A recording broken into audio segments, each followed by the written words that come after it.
Selamat siang anak-anak, apa kabar kalian? Berharap semua dalam keadaan yang sehat. Ya, kita akan melanjutkan materi kita yang sebelumnya kita sudah membahas bersama-sama mengenai teks prosedur. Dan untuk hari ini, kita akan membahas tentang menyelami sejarah Indonesia melalui karya sastra. Jadi, untuk materi kali ini kita akan membahas tentang novel sejarah. Nah, anak-anak pastinya sudah mengetahui negara kita ini, negara Indonesia, memiliki sejarah yang panjang. Sejarah Indonesia itu dimulai dari kerajaan-kerajaan Hindu-Buddha yang pernah berdiri di Indonesia. Nah, salah satunya adalah Kutai Kartanegara yang merupakan kerajaan tertua di Indonesia.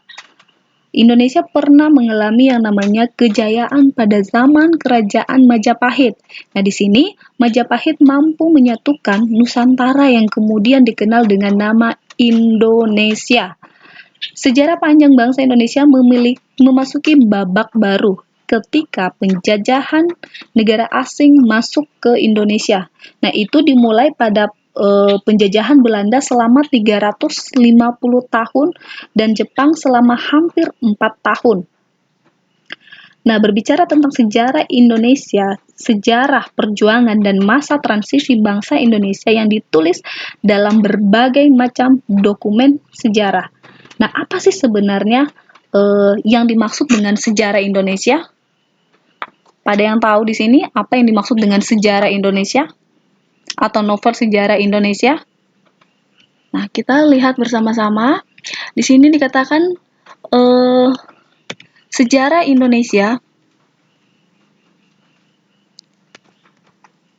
adalah novel yang menceritakan atau peristiwa yang pernah terjadi di masa lalu yang menjadi asal muasal atau latar belakang terjadinya sesuatu yang memiliki nilai sejarah. Jadi, peristiwa-peristiwa yang sudah pernah terjadi sebelumnya, namun di dalam kejadian itu, di dalam peristiwa itu memiliki nilai sejarah. Nah, nilai sejarah inilah yang nantinya akan diceritakan si penulis. Nah, dalam novel sejarah ini menceritakan juga yang namanya jenis cerita naratif. Jadi, novel sejarah yang diceritakan menggunakan urutan peristiwa.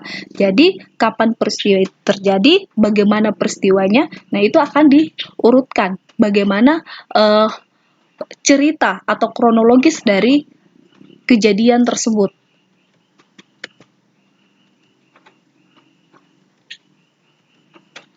Nah, seperti novel Pasar.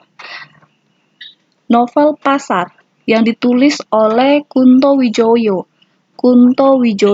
Nah, novel ini pertama kali diterbitkan yaitu pada tahun 1990-an. Jadi sekitar itu dan sudah dicetak berulang kali atau beberapa kali. Nah, dalam novel Pasar ini dia berlatar di pasar tradisional yang berada di salah satu pulau Jawa. Jadi dia di daerah Jawa, itu sekitar tahun 1970-an. Dan dalam novel Pasar ini, tokoh utama dalam cerita tersebut merupakan seorang mantri. Jadi dia merupakan seorang mantri dan dia mewakili kelas priai. Dan di sepanjang cerita dalam novelnya itu, dia selalu berinteraksi dengan 3 kelas sosial lainnya, yaitu yang pertama birokrat, kemudian rakyat jelata, dan para pemodal. Jadi itulah tokoh utama dari Pasar yang ditulis oleh Kunto Wijoyo, yaitu mantri yang ada di dalam novel Pasar tersebut. Kemudian ada novel Pangeran Diponegoro. Yang kedua, Tenggelamnya Kapal Van der Wijk. Kemudian yang ketiga, Promedia Ananta Toer. Ada Bumi Manusia, Anak Semua Bangsa, Rumah Kaca, dan Jejak Langkah.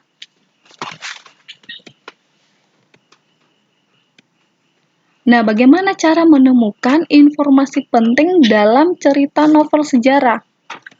Kita lihat bersama-sama.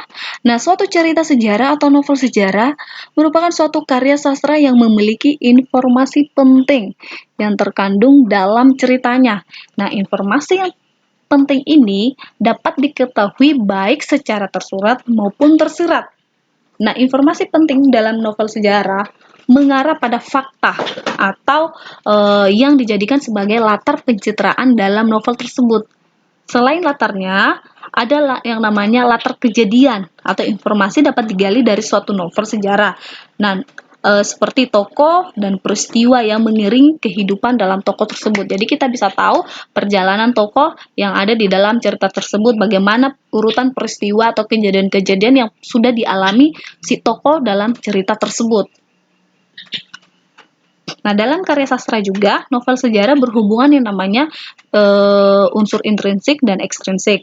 Dalam unsur intrinsik dan ekstrinsik dapat dijadikan sebagai acuan untuk menggali suatu informasi penting dalam suatu novel sejarah.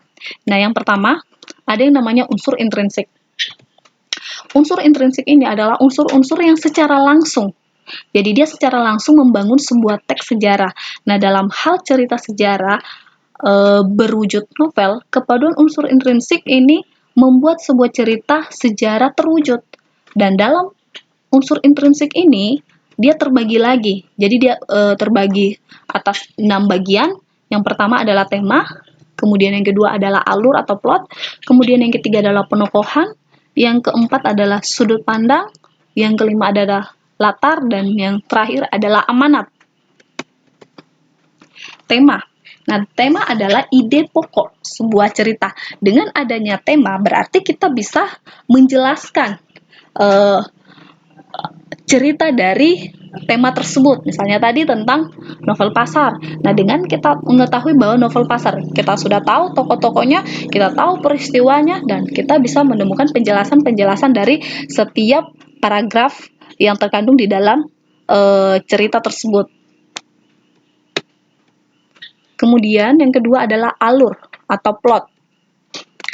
Alur atau plot merupakan unsur intrinsik novel sejarah yang penting. Plot adalah serangkaian peristiwa. Ya, jadi dia merupakan serangkaian peristiwa yang mempunyai hubungan sebab akibat. Jadi dia berdasarkan waktunya. Alur ini dapat dibedakan lagi. Jadi dia dapat dibedakan atas 3 bagian. Yang pertama yaitu alur maju. Kemudian yang kedua ada yang namanya alur mundur. Dan yang ketiga adalah alur campuran. Alur maju. Yang pertama itu adalah alur maju. Nah, alur maju ini merupakan serangkaian peristiwa yang urutannya sesuai dengan urutan waktu kejadian atau waktu bergerak ke depan. Jadi alur ini dia selalu menceritakan peristiwa yang akan terjadi ke depan. Jadi dia tidak akan mengingat kejadian-kejadian yang sudah pernah dilalui. Jadi dia hanya maju ke depan untuk melangsungkan apa yang akan dijalani ke depannya. Kemudian yang kedua ada yang namanya alur mundur. Nah, di dalam alur mundur ini, ketika tokoh utama berada di titik aman, dalam cerita tersebut, si tokoh akan tiba-tiba mengingat kembali peristiwa yang sudah pernah dialaminya. Seperti dia akan mengingat kembali masa-masa, mungkin masa-masa sulitnya dia. Nah, dia akan mengingat kembali. Nah, itulah yang disebut dengan alur mundur. Kemudian yang ketiga, ada yang namanya penokohan. Nah, penokohan adalah pelukisan gambaran yang jelas tentang seseorang dalam sebuah cerita. Jadi di sini tokoh-tokoh dalam novel kita akan tahu, oh siapa sih tokoh-tokoh yang ada dalam novel tersebut, bagaimana sih sifat atau karakter dari tokoh si A, tokoh si B, tokoh si C. Jadi di sini akan dijelaskan nantinya watak dari setiap tokoh yang ada di dalam novel tersebut atau yang ada di dalam cerita tersebut. Kemudian sudut pandang. Nah, sudut pandang merupakan salah satu unsur yang digolongkan sebagai sarana cerita. Jadi sudut pandang adalah cara atau pandangan yang digunakan pengarang sebagai sarana untuk menyajikan tokoh, tindakan, latar, kemudian berbagai peristiwa yang ada di dalam cerita tersebut.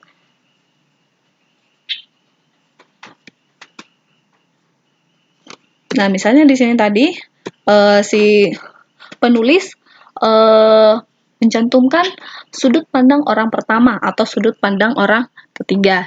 Jadi dia, mereka, dan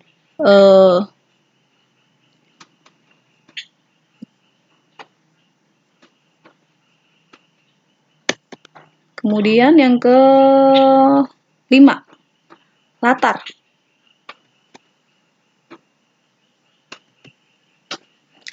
Latar merupakan pijakan dalam teks cerita sejarah. Nah, latar ini dia bercerita tentang tempat, di mana tempat peristiwa terjadinya cerita tersebut.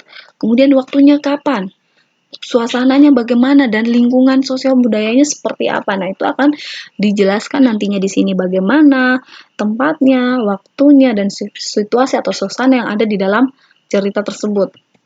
Kemudian amanat. Nah, amanat ini akan nanti disampaikan oleh si pengarang untuk penulis. Jadi amanat pesan yang akan disampaikan penulis atau pengarang kepada si pembaca.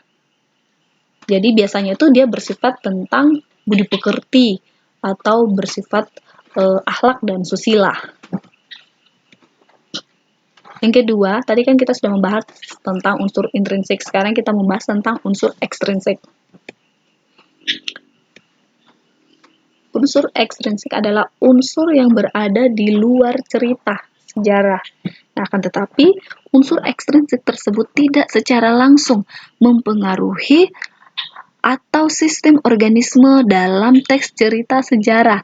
Nah, berikut ini adalah unsur ekstrinsik yang membentuk teks cerita sejarah. Jadi dia terbagi-bagi lagi. Jadi bukan hanya unsur intrinsik yang terbagi, tetapi unsur ekstrinsik juga dia ada unsur yang membangun. Sehingga unsur ekstrinsik itu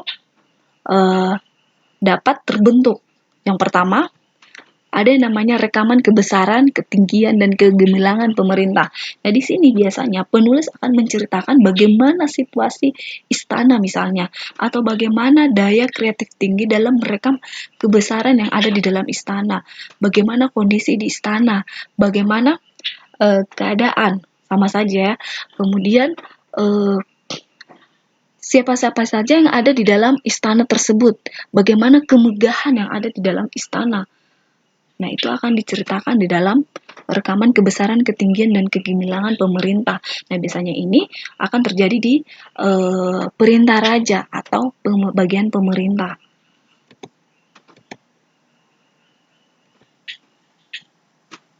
Dari segi corak pencitraan. Yang kedua, cerita sejarah mengandung dua corak pencitraan, yaitu peristiwa berupa fakta dan atau peristiwa yang sebenarnya dan peristiwa bukan sejarah.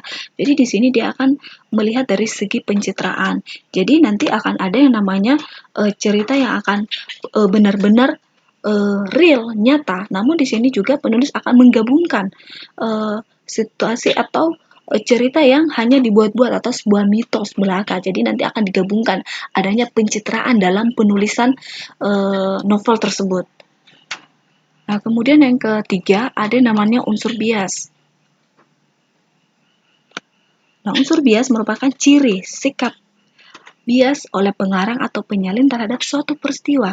Juga merupakan salah satu ciri teks cerita sejarah. Nah, di sini bagaimana sikap dari si pengarang untuk menuliskan karyanya dalam menuliskan sebuah novel tersebut. Jadi nanti dia akan jadi di sini penulis atau pengarang kita bisa mengetahui ciri dari cerita yang dituliskan itu seperti apa, dan nanti penulis atau pengarang juga akan menyalin suatu peristiwa yang ada di dalam cerita tersebut. Yang keempat ada namanya unsur keagamaan. Nah, dalam teks cerita sejarah, unsur agama ini masih sangat kuat. Jadi kalau dalam novel sejarah, ya unsur keagamaan itu memang masih sangat kental. Jadi berbeda dengan novel-novel yang ada sekarang, jadi novel sejarah itu unsur keagamaannya masih sangat kuat atau masih sangat kental ya. Kemudian unsur politik. Nah, dalam unsur cerita sejarah biasanya terdapat konflik tentang perebutan kekuasaan atau daerah kekuasaan. dalam teks cerita sejarah juga dapat berisi kisah perjuangan rakyat melawan penjajah atau rakyat melawan pemerintah yang berkuasa. Nah, ini sudah sering terjadi dalam kisah sejarah ya. Jadi selalu ada yang namanya perebutan kekuasaan atau tentang perebutan kekuasaan daerah atau tentang jabatan dan sebagainya. Nah, itu merupakan bagian dari unsur politik. Jadi adanya perebutan untuk melawan. Jadi di sini siapa yang berkuasa, siapa yang menang. Seperti itu. Nah, ada yang namanya unsur ekonomi. Teks cerita sejarah biasanya menceritakan kehidupan ekonomi pada zaman itu. Nah, misalnya berdagang, mencari ikan, atau bertani. Nah, itu unsur ekonomi yang terjadi dalam teks cerita sejarah. Jadi, ya yang paling menonjol adalah berdagang, mencari ikan, dan bertani pada novel sejarah. Kemudian ada yang namanya unsur sosial. Karena teks cerita sejarah biasanya menceritakan kehidupan dalam istana negeri atau negeri, unsur sosial sangat kental di dalamnya. Nah, dalam teks cerita sejarah biasanya terdapat jenjang status sosial. Jadi di sini nanti ada yang namanya raja dan rakyat, kemudian penguasa dan rakyat. Jadi seperti itu. Ada majikan dan ada bawahan. Dia akan seperti itu unsur sosial atau status sosial.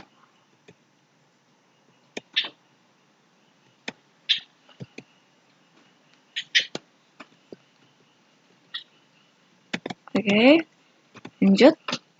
Nah, narasi dibagi menjadi dua jenis. Nah, kita mengidentifikasi struktur novel sejarah. Bagaimana cara mengidentifikasinya? Nah, di sini narasi lagi terbagi atas dua. Yang pertama, ekspositoris dan sugestif. Ekspositoris adalah narasi yang memiliki sasaran penyampaian informasi secara tepat tentang suatu peristiwa dengan tujuan untuk memperluas pengetahuan tentang kisah seseorang, itu ekspositoris. Sedangkan sugestif adalah narasi yang berusaha untuk memberikan suatu maksud tertentu, yaitu dengan cara menyampaikan suatu amanat terselubung kepada pembaca atau pendengar sehingga seolah-olah melihatnya. Jadi nanti di sini sugestif ini dia hanya bersifat dia memberikan suatu informasi, tetapi bagaimana caranya si penulis meyakinkan. Jadi dia meyakinkan peristiwa itu benar-benar terjadi, peristiwa itu benar-benar real. Jadi nanti si pembaca dia berasa seolah-olah ada di tempat itu, seolah-olah dia melihat kondisi itu, dia mengetahui, padahal dia hanya membaca. Nah, itulah yang namanya sugestif, berbeda dengan ekspositoris. Ya, jadi ekspositoris itu dia menggambarkan objeknya, sedangkan sugestif dia memberikan pemahaman. Jadi seperti itu. Jadi dia hanya sugestif itu dia mengajak pembaca atau pendengar untuk terlibat langsung atau melihat langsung di dalam objek tersebut atau novel tersebut. Nah, secara garis besar, teks sejarah mempunyai struktur yang terbagi atas 6 bagian. Yang pertama,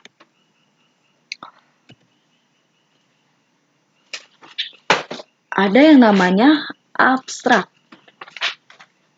Kemudian, yang pertama adalah ada yang namanya abstrak. Nah, abstrak ini merupakan ringkasan atau inti dari cerita. Nah, abstrak pada sebuah teks cerita sejarah bersifat opsional. Jadi dia bersifat opsional yang artinya di mana teks cerita sejarah itu biasa saja dan tidak melalui tahap ini. Jadi abstrak biasanya berisi pengenalan singkat. Jadi dia merupakan pengenalan singkat siapa-siapa tokoh yang ada dalam cerita tersebut dan kemudian tempatnya di mana. Jadi itu abstrak, dia hanya pengenalan singkat seputar tokoh-tokoh yang ada di dalam cerita tersebut. Kemudian yang kedua ada yang namanya orientasi. Nah, orientasi ini merupakan pembuka cerita sejarah. Jadi dia merupakan pembuka atau awal dari sebuah cerita yang akan dimulai nantinya. Komplikasi. Nah, pada tahap ketiga ini komplikasi nantinya akan muncul suatu permasalahan. Jadi dalam cerita orientasi tadi sudah muncul cerita, kemudian masuk ke dalam komplikasi, muncullah yang namanya permasalahan. Jadi di sini akan muncul satu persatu masalah yang akan timbul dalam cerita tersebut, entah itu masalah seperti apa. Jadi akan muncul di dalam bagian komplikasi. Nah, kemudian ada yang namanya klimaks. Nah, klimaks ini adalah puncak dari permasalahan tersebut. Jadi, permasalahan ini akan makin parah pada posisi klimaks. Puncak dari kemarahan si tokoh misalnya, atau puncak dari permasalahan yang terjadi dalam cerita tersebut. Kemudian yang ketiga ada yang namanya resolusi. Nah, resolusi ini adalah solusi. Jadi, satu persatu permasalahan yang ada di dalam cerita tersebut dapat terselesaikan karena dengan adanya resolusi. Jadi, satu persatu masalah sudah mulai selesai. Jadi, satu persatu permasalahan yang pertama, kedua, ketiga akan selesai. Kemudian ada yang namanya koda. Nah, koda adalah bagian akhir dari sebuah cerita. Jadi permasalahan yang terjadi di komplikasi kemudian sudah memuncak di klimaks akan berakhir di koda. Karena koda nanti ini merupakan akhir dari sebuah cerita. Jadi strukturnya ada 6. Yang pertama abstrak, orientasi, komplikasi, klimaks, dan resolusi. Jadi ada 6. Ya, jadi itulah materi singkat kita pada siang hari ini. Semoga dari pembelajaran novel sejarah ini dapat menambah wawasan anak-anak hebat semuanya. Ya, cukup sekian dari Ibu. Jika ada yang ingin bertanya, silakan bertanya. Kemudian nanti jika ada yang memang masih bingung juga, silakan ditanyakan, atau masih kurang, silakan ditanyakan. Nah, nanti Ibu akan tunggu pertanyaan-pertanyaan dari anak-anak semua. Selamat siang. Shalom.